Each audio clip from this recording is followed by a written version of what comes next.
शहर का तब्दील होना, शाद रहना और उदास, रौनकें जितनी यहाँ हैं औरतों के दम से है।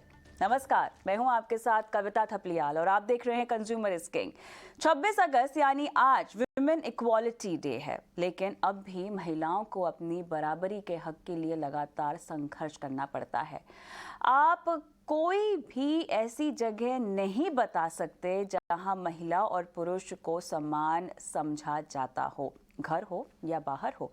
कहने को महिलाएं अब पुरुषों के कंधे से कंधे मिलाकर काम कर रही हैं, जिम्मेदारियां भी निभा रही हैं, लेकिन आज भी भारत में महिलाओं की वर्क प्लेस पर हिस्सेदारी बेहद कम है। और इसी सिलसिले में पीएम मोदी ने अपील भी की है, रास्ता भी सुझाया है। क्या है वो रास्ता जिससे महिलाओं की भागीदारी बढ़ सके? जानने के लिए देखिए ये खास रिपोर्ट।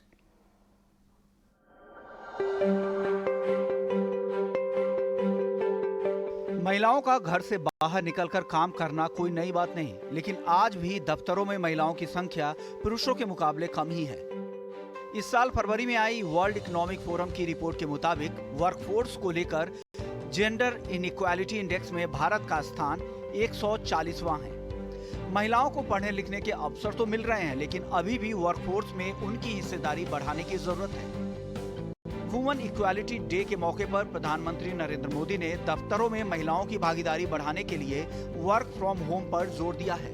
उन्होंने कहा कि वर्क फ्रॉम होम महिलाओं के लिए मददगार साबित हो सकता है। पीएम मोदी ने कहा, श्रम मंत्रालय देश की आजादी के अमृत महोत्सव के मौके पर इस साल 2047 के लिए अपना विजन तैयार कर रहा है। फ्लेक्सिबल वर्क प्लेस और वर्क फ्रॉम होम इकोसिस्टम भविष्य की जरूरत है। फ्लेक्सिबल वर्क प्लेस जैसी फैसिलिटीज को अपनाकर हम दफ्तरों में महिलाओं की भागीदारी बढ़ा सकते हैं। सरकारी आंकड़ों के मुताबिक देश में साल 2021 में वर्क प्लेस पर महिलाओं की हिस्सेदारी करीब 25% तक रही है। भविष्य की जरूरत है flexible work places, work from home ecosystem. भविष्य की जरूरत है फ्लेक्सी वर्क आवर्स। हम फ्लेक्सिबल वर्क प्लेस जैसी व्यवस्थाओं को महिला श्रम शक्ति की भागीदारी के लिए अवसर के रूप में इस्तेमाल कर सकते हैं। पीएम नरेंद्र मोदी ने महिला शक्ति की भागीदारी पर जोर देते हुए कहा कि अगर हमने खुद को तेजी से तैयार नहीं किया तो फिर पिछड़ने का खतरा पैदा हो जाएगा। पहली, दूसरी और तीसरी औद्योगिक क्रांति का लाभ उठाने में भारत पीछे रह गया था, लेकिन अब चौथी औद्योगिक क्रांति के समय हम ऐसा नहीं कर सकते हैं। और इसके लिए न सिर्फ तेजी से निर्णय लेना जरूरी है, बल्कि उन्हें तेजी से लागू भी करना पड़ेगा। बदलते हुए समय के साथ जिस तरह नेचर ऑफ जॉब बदल रहा है, वो आप भी देख रहे हैं, और इसका फायदा उठाने के लिए हमें भी नए तौर तरीकों को अपनाना होगा। ईटी नाउ, स्वदेश। तो यहाँ पर उम्मीद हम करते हैं कि प्रधानमंत्री मोदी की अपील पर देश की कंपनियां ध्यान देंगी। उम्मीद है कि कंपनियां वर्क फ्रॉम होम और हाइब्रिड वर्क कल्चर के बारे में सोचेंगी, लेकिन कुछ सवाल हैं जो यहाँ पर अब भी खड़े होते हैं। क्या महिलाओं की भागीदारी बढ़ाने पर से बात क्या बन जाएगी? महिलाओं और पुरुषों को एक समान सैलरी कब मिलेगी? और अभी भी महिलाओं को सीनियर पोजीशंस मिलने में भेदभाव होता है। इस मामले में समानता आखिर कब आएगी? तमाम सवालों के जवाब लेने की कोशिश करेंगे। हमारे साथ एक एक्सपर्ट पैनल भी जुड़ गया है। मेरे साथ खास मेहमान यहाँ पे जुड़ गए हैं। Women activist Abha Singh, cofounder जूक Disha Singh, founder managing partner marching sheep Sonika Aron. आप सभी का स्वागत है इस खास पेशकश में। आभा जी, पहला सवाल आपसे ही होगा। विमेन इक्वालिटी डे, जिस इक्वालिटी के बारे में हम अक्सर बात करते हैं, उसको लेकर एक दिन की ज़रूरत नहीं होती। अगर महिलाओं की सशक्तिकरण को लेकर जिस तरह की कमियां दिखाई दे रही हैं, वो अगर परिस्थितियां यहाँ नहीं होती। बहरहाल कहीं ना कहीं आज का दिन इस बात को लेकर ये संकेत है कि महिलाओं में अब भी हम देख रहे हैं कई मायनों में इनक्वालिटी जो है वो फेस कर रही हैं। इसकी अगर कोई एक जड़ या एक वजह हम पकड़ना चाहें तो वो क्या होगी? क्या कोई एक वजह है? देखिए, एक वजह की आप बात करेंगी तो मैं तो कहूंगी कि जो वो पैतृक माइंडसेट है, पेट्रियार्की जिसको हम बोलते हैं, जिसने महिलाओं को घर से बाहर नहीं निकलने दिया। आज भी जो है 27% बच्चियां जो हैं उनकी गर्ल चाइल्ड की 18 साल से कम उम्र में शादी हो जाती है।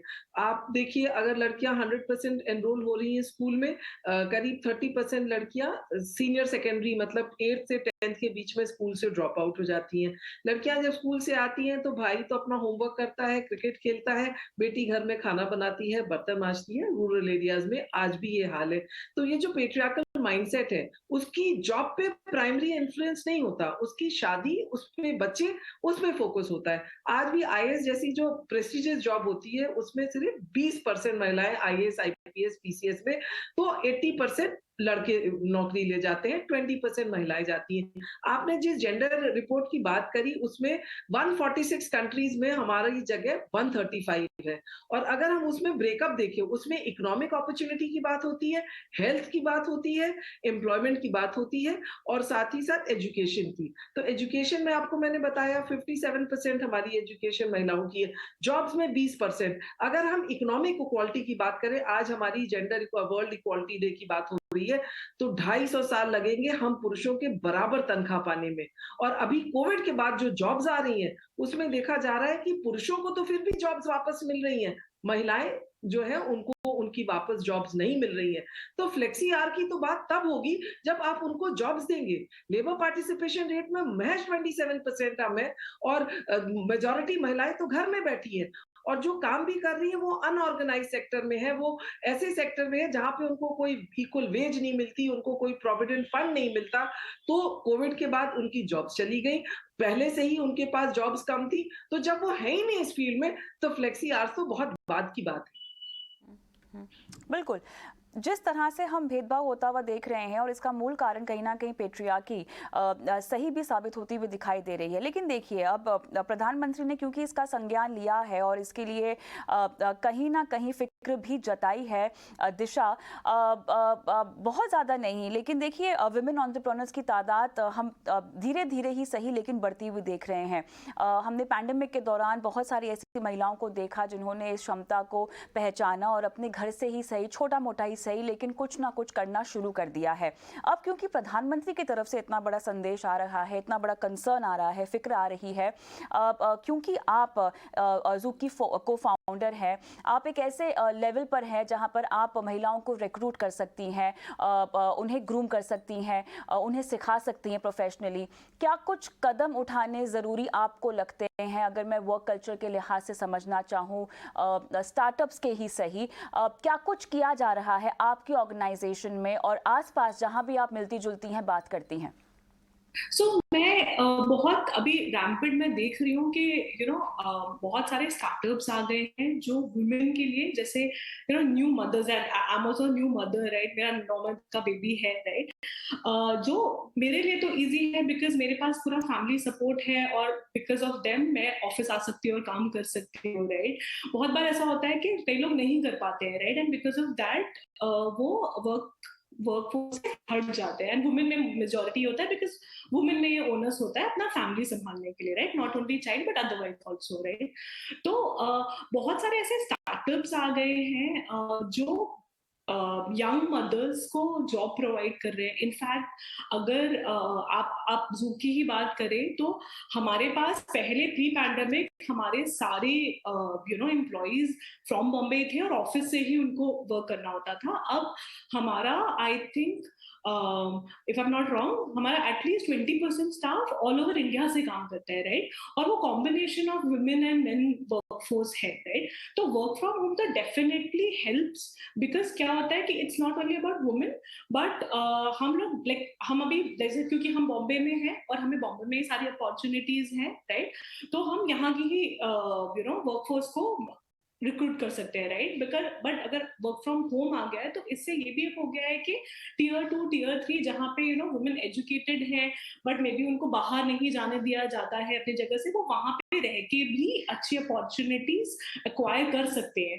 तो ये ना केवल हम कर रहे हैं, राइट, बट मैंने अक्रॉस, बिकॉज मैं इस इकोसिस्टम से बहुत जुड़ी हुई हूँ, मैं बहुत सारे फाउंडर से बात करती रहती हूँ, बहुत सारे स्टार्टअप्स ये, एंड गिवन हम लोग यंग स्टार्टअप्स है और हमारे पास ये फ्लेक्सिबिलिटी होती है, हम ऑप्ट कर रहे हैं इसलिए ताकि हम ऑल ओवर इंडिया से लोगों को रिक्रूट करें, राइट। तो वर्क फ्रॉम होम जो मोदी जी ने कहा है वो एक्सट्रीमली इम्पोर्टेंट है, एंड आई थिंक इससे हमें डेफिनेटली ब्रेथ मिलेगा of the kind of people हम हायर कर सकते हैं अक्रॉस द बोर्ड, और specifically women, right, because women के साथ बहुत सारे कंस्ट्रेंट होते हैं, उनको फैमिली संभालनी होती है, उनको बाहर नहीं जाने दिया जाता है, बहुत सारा ऐसा माइंडसेट होता है, राइट। सो ये जो एक स्टेप है कि आप ज्यादा प्रमोट करें work from home in all the organisation, I think ये एक बहुत अच्छा स्टेप है नरेंद्र मोदी जी की तरफ से।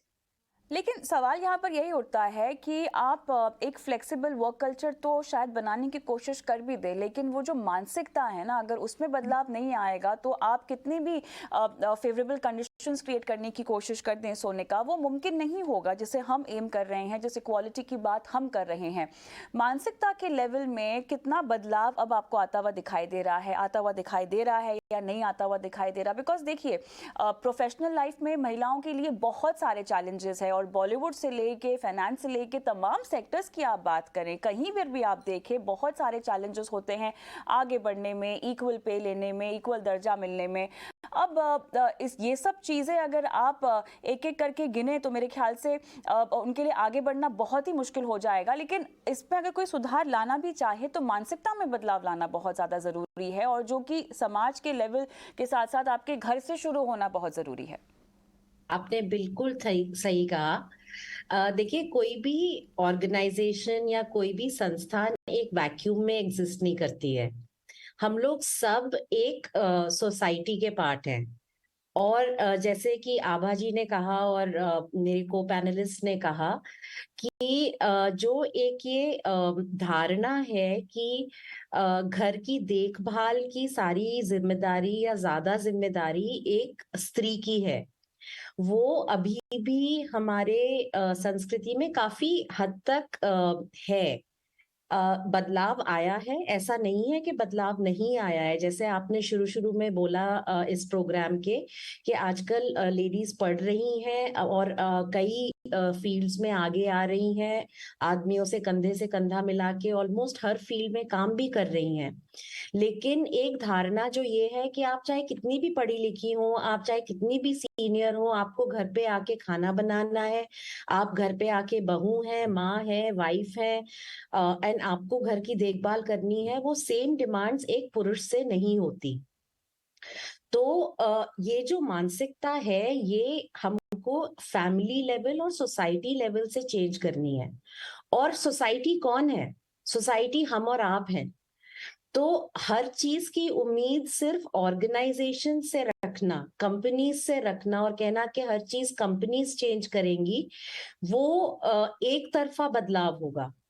ये जो अवेयरनेस की आप बात कर रही हैं, ये हमको जैसे अभी फैमिली लेवल पे, एजुकेशन लेवल पे, जहाँ पे पेरेंट्स बचपन से ही बच्चों को बोले कि सिर्फ लड़की ही घर का काम ना सीखे, लड़के भी घर का काम सीखें, सिर्फ लड़का ही ना पढ़े, लड़की भी पढ़े, और आगे जाके लड़की को भी उतना ही हक हो कि वो अपना प्रोफेशन चूज कर सके और जिस तरह का काम करना चाहे वो कर सके।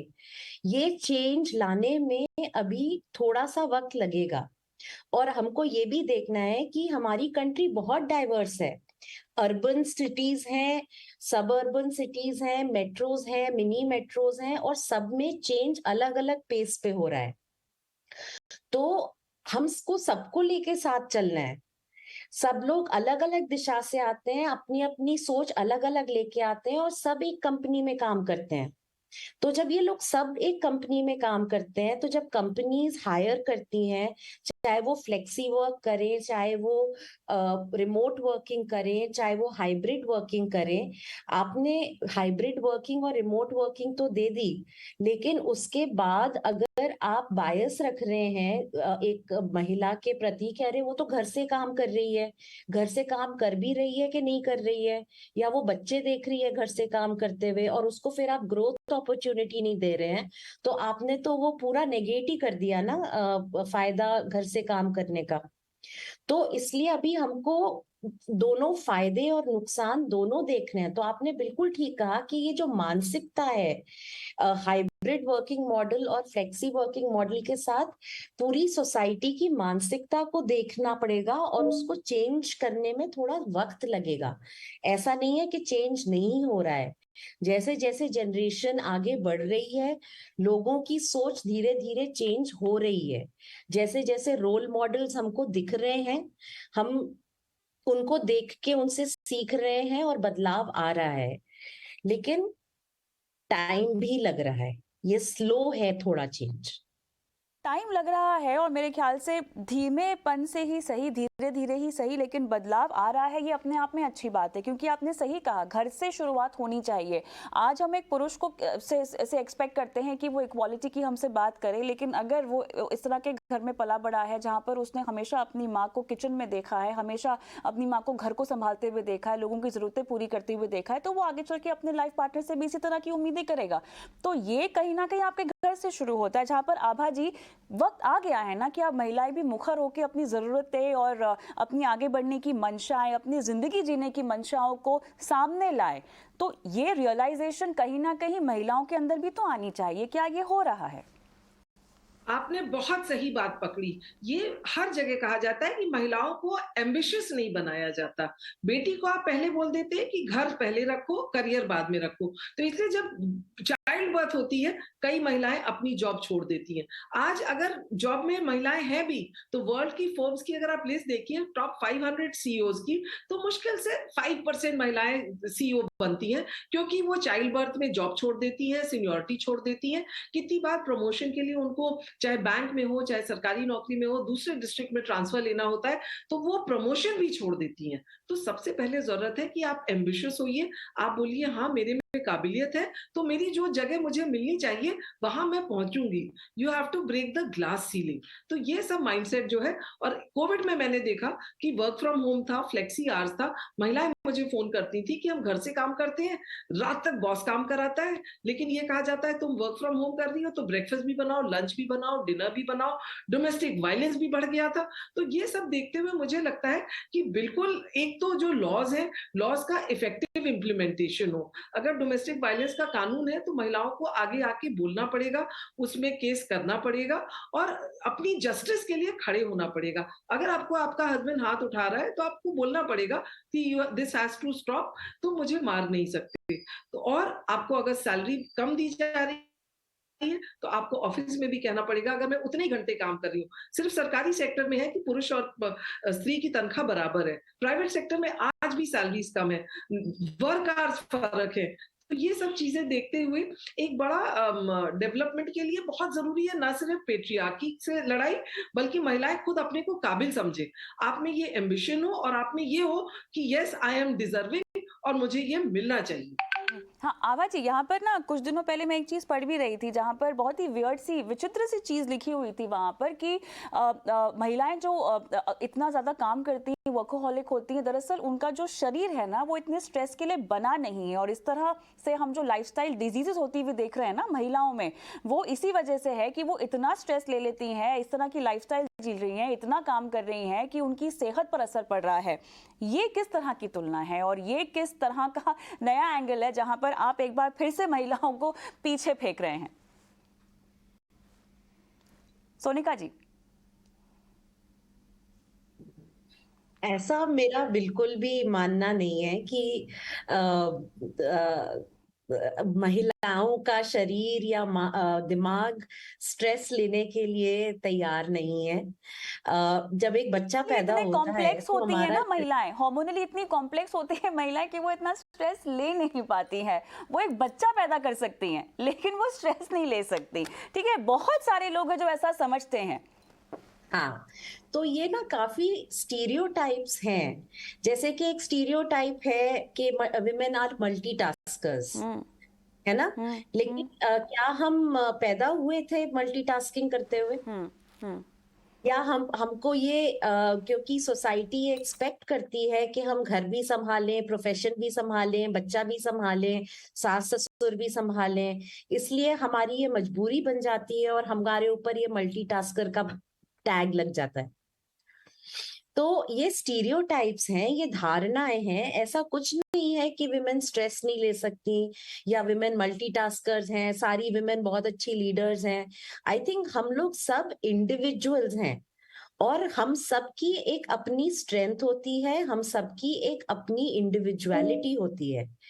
और मैं एज एन इंडिविजुअल, मेरी क्या कॉम्पिटेंसी है, मैं क्या करना चाहती हूँ, एक पुरुष जो एक इंडिविजुअल होगा वो क्या करना चाहते हैं, आभा जी क्या करना चाहती हैं, आप क्या करना चाहती हैं कविता जी। मैं किसी को भी इंडिविजुअल को स्टीरियोटाइप उनके जेंडर के हिसाब से नहीं कर सकती। हम लोग सब यूनिक इंडिविजुअल्स हैं और किसी को भी जनरलाइज करना उनके जेंडर के हिसाब से कि women tech are poor at taking stress, अरे ऐसा तो मतलब मैंने किसी भी रिसर्च में या किसी भी उसमें नहीं पढ़ा है कि ऐसा ऐसा होता है। ऐसे बहुत सारे अगर आप अभी देखें, बीच में एक रिपोर्ट आई थी, WHO ने बोला था कि stress related burnout is a disease. अब उसमें उन्होंने ये तो नहीं बोला था कि सिर्फ विमेन को हो रहा है वो स्ट्रेस। जब ये 2018 में उन्होंने ये रिपोर्ट निकाली थी, वो तो उन्होंने एक जनरल वो निकाला था कि उस किसी को भी हो सकता है, because life work related stress was leading to burnout. अभी बीच में एक रिपोर्ट निकली थी कि बिकॉज ऑफ वर्क रिलेटेड जो हार्ट डिजीजेस हो रही हैं वो किसके लिए हो रही हैं। अब उसके लिए क्या हम जनरलाइज करते हैं कि आदमी लोग स्ट्रेस नहीं ले पा रहे हैं? नहीं, बिल्कुल नहीं। तो इसलिए ये जनरलाइजेशन करना, ये स्टीरियोटाइप करना किसी भी जेंडर को किसी की चीज के लिए भी सही नहीं होगा। ये धारणाएं बनाना जेंडर रिलेटेड और किसी को किसी बकेट में स्लॉट कर देना, इससे किसी का फायदा नहीं होता। और सवाल यहाँ पर ये भी उठता है दिशा कि हम ये महिलाएं और पुरुष में तुलना क्यों करें? दोनों अलग अलग कामों के लिए बने हैं, दोनों की अलग अलग खासियतें हैं, काबिलियतें हैं, और क्यों अपनी ताकत को पहचान कर हम कॉम्प्लीमेंट करें एक दूसरे को और आगे बढ़े एक साथ? ऐसी सोच क्यों नहीं रखी जा सकती दिशा? तो मुझे ऐसा लगता है कि पर्सनल लाइफ में हम ये स्टिल सोच सकते हैं कि मेन और वुमेन दोनों अलग अलग में भी चीजों के लिए बने हैं या फिर उनकी अपनी स्ट्रेंथ एंड वीकनेसेस हैं। मुझे स्टिल लगता है कि प्रोफेशन में it has nothing to do with gender. मैं बहुत फ्रैंकली बोलूंगी, जैसे सानिका जी ने भी बोला, राइट, ये स्ट्रेस कोई जेंडर रिलेटेड नहीं होता। Just to add on, like अभी इंडिया के one of the best D2C startup के फाउंडर्स वुमेन हैं, राइट। मामा शुगर कॉस्मेटिक्स को आप देख लीजिए, राइट। सो वर्क में ऐसा कुछ नहीं होता कि मतलब एक टाइप का जॉब सिर्फ मेन कर सकते हैं और एक टाइप का जॉब सिर्फ वुमेन कर सकते हैं। लाइक मैं आपको एक एग्जांपल दूंगी कि जब मैंने शुरू किया था उस टाइम पे मैं अपनी कंपनी में अपनी मैन्युफैक्चरिंग देखती थी। हालांकि मैन्युफैक्चरिंग बहुत ही मेल डोमिनेटेड समझा जाता है, right, but I started it, right, and मैंने कभी शायद भी नहीं किया है उसके। और मेरे पास, in fact just to give you one more example, हमारा पूरा customer experience team which is led by a woman is an 80% work from home, नहीं sorry 100% work from home and 80% women force, right. तो ऐसा नहीं है कि मतलब हमें ये सोचना ही छोड़ देना चाहिए कि कुछ काम मेल के लिए बने हैं और कुछ फीमेल के लिए बने हैं, आप वहीं पे बकेट करना शुरू कर देते हैं, राइट। तो पहले तो वो हमें हटा देना चाहिए, राइट, बिकॉज इस एज और इस डे में ऐसा कुछ भी नहीं है जो विमेन नहीं कर सकते, राइट। इनफैक्ट मुझे तो लगता है कि विमेन ज्यादा अच्छा स्ट्रेस हैंडल कर सकते हैं क्योंकि उन्होंने ऑलरेडी अपने लाइफ में इतना स्ट्रेस हैंडल कर लिया होता है, राइट। पढ़ाई का, ये का, फैमिली का, इसका उसका, right. So we are very good stress takers and solver for that matter, right? But just to इसमें मैं ऐड करूंगी कि हमें छोटे से ही we have to stop saying कि वुमेन ये करेंगे या फिर आपको इसी टाइप की एजुकेशन करनी चाहिए बिकॉज आपको यही डेस्क जॉब चाहिए या फिर आपको IT करना चाहिए समथिंग। हमें ऐसा ग्रूमिंग ही बंद कर देना चाहिए, राइट। तभी हमारे लिए भी अपॉर्चुनिटीज और ओपन होंगी। तो ये जो माइंडसेट की बात है, राइट, वो बहुत early on, I think Sanika ji and Abha ji ने भी कहा एकदम करेक्टली, हमें हमारे बच्चों में डालना शुरू कर देना चाहिए ताकि जब वो ग्रो अप हो, राइट, उनके पास और अपॉर्चुनिटीज हो। और जब आपके पास ज्यादा अपॉर्चुनिटी होती है तो चांसेस ज्यादा होते हैं कि हम और वुमेन फोर्स को एड अप कर पाएंगे, राइट। क्योंकि अभी हम लोग मतलब 50% तो हम ऐसे ही छोड़ देते हैं कि यार ये तो फील्ड ही हमारे लिए नहीं है, राइट। तो वहां पे वर्कफोर्स नहीं होता। सेकेंड इज दैट कि आप एजुकेशन में लाइक आपका प्राइमरी एजुकेशन कराने के बाद secondary education also we get constructed क्या हम यही सब करेंगे, तो उसकी वजह से भी अपॉर्चुनिटीज कम होती जाती है फीमेल के लिए। तो हम जितना ब्रॉडर रखेंगे हमारा सोच from the very beginning, that will really help to increase the number of workforce of women specifically in India. आभा जी, यहाँ पर एक बहुत कॉमन थॉट प्रोसेस है जो मैंने बहुत महिलाओं में देखा है, खासतौर से कामकाजी महिलाओं में, और वो भी जो बहुत ज़्यादा एम्बिशियस है। वर्क लाइफ बैलेंस वैसे तो करना बहुत मुश्किल है, लेकिन बहुत सारी महिलाओं को ऐसा लगता है कि अगर वो शादी कर लेंगी या अगर वो बहुत ज़्यादा एम्बिशियस हो जाएंगी तो उनकी शादी नहीं हो पाएगी, शादी हो जाएगी तो वो शायद अपने करियर पे फोकस नहीं कर पाएंगी। आप तीनों ऐसे उदाहरण मेरे साथ आज बैठी हैं जो कि इसको बहुत बखूबी बैलेंस कर रही हैं और आगे बढ़ रही हैं अपनी पर्सनल लाइफ में, अपनी प्रोफेशनल लाइफ में। तमाम महिलाओं को आभा जी आप क्या कहना चाहेंगी जो अपने करियर में आगे बढ़ना चाहती हैं, अपने परिवार की भी देखरेख करना चाहती हैं, कैसे होना चाहिए ये वर्क लाइफ बैलेंस? बिल्कुल कविता जी, बहुत सही बात आपने कही। मेरे पास कितनी लॉयर लड़कियां आती हैं, वो कहती हैं हमारी शादी नहीं होती बिकॉज सबको मेंटल बायस है कि लॉयर से शादी नहीं करनी चाहिए, ये तो बड़ी आर्ग्यूमेंटेटिव होती हैं, घर तोड़ देती हैं। तो ये सब बायसेस से लड़कियों को आगे निकलना होगा, जनता को आगे निकलना होगा। रही हम लोग की जो बात है, आपने बहुत सही कही कविता जी, एक बैलेंस बनाना पड़ता है। मैं चूंकि यूपीएससी से थी, अफसर थी, मेरी मदर इन लॉ हमेशा कहती थी कि तुम जितनी भी बड़ी अफसर बन गई, अगर तुम्हारे बच्चे काबिल नहीं निकले तो मेरे लिए कोई तुम्हारी नौकरी का अहम नहीं है। मैं बच्चों से डे 1 से कहती थी कि मेरा अचीवमेंट, मेरा जो क्राउन है वो तुम लोग हो। और बच्चों ने ये बात को बखूबी से समझा। आज बेटी मेरी आईपीएस अफसर है। तो ये जरूर है कि मैं शाम को आके बच्चे पढ़ रहे कि नहीं पढ़ रहे वो देखती थी, बट वैल्यूज डाली मैंने। शुरू से बच्चों से कहा कि नहीं, अगर मैं दफ्तर भी जाती हूँ तो जरूरत नहीं कि मैं तुम्हारे साथ बैठूं और तभी तुम पढ़ोगे। तो ये बहुत जरूरी चीज है। और रही टोटलिटी की बात, तो बैलेंस बहुत जरूरी है। एक जगह आपको सोचना पड़ता है कि परिवार भी अगर शादी की है तो परिवार भी चलाना पड़ेगा, तो कहीं ना कहीं आपको अपनी ईगो को नीचा करना पड़ता है, आपको थोड़ा सा तो स्टेप पीछे लेना पड़ता है। End of the day life is all about balance. तो अगर ये बच्चियां समझ जाएंगी, आज मैं फैमिली लॉ भी देखती हूँ, मैं देख रही हूँ बहुत डिवोर्सेस बढ़ रहे हैं क्योंकि एडजस्टमेंट प्रॉब्लम्स हो रही है, ईगो इश्यूज आ रहे हैं, कहीं ना कहीं दोनों के अहम में तकरार हो रहा है। तो ये सब देखते हुए मुझे लगता है कि वैल्यू सिस्टम और एक बैलेंस बहुत जरूरी है अगर हम चाहते हैं कि महिलाएं आगे तक जाएं, टॉप तक जाएं। बिल्कुल, इसीलिए बहुत ज़रूरी है कि महिलाएं अपनी ताकत को, अपनी क्षमता को पहचानें और धीरे धीरे करके ही सही, एक एक कदम लेकर ही सही, लेकिन आगे बढ़ने की कोशिश करें। बहुत बहुत धन्यवाद आप तीनों का इस खास पेशकश में शामिल होने के लिए। कंज्यूमर इज किंग में आज के लिए इतना ही, मुझे भी इजाज़त दें। नमस्कार।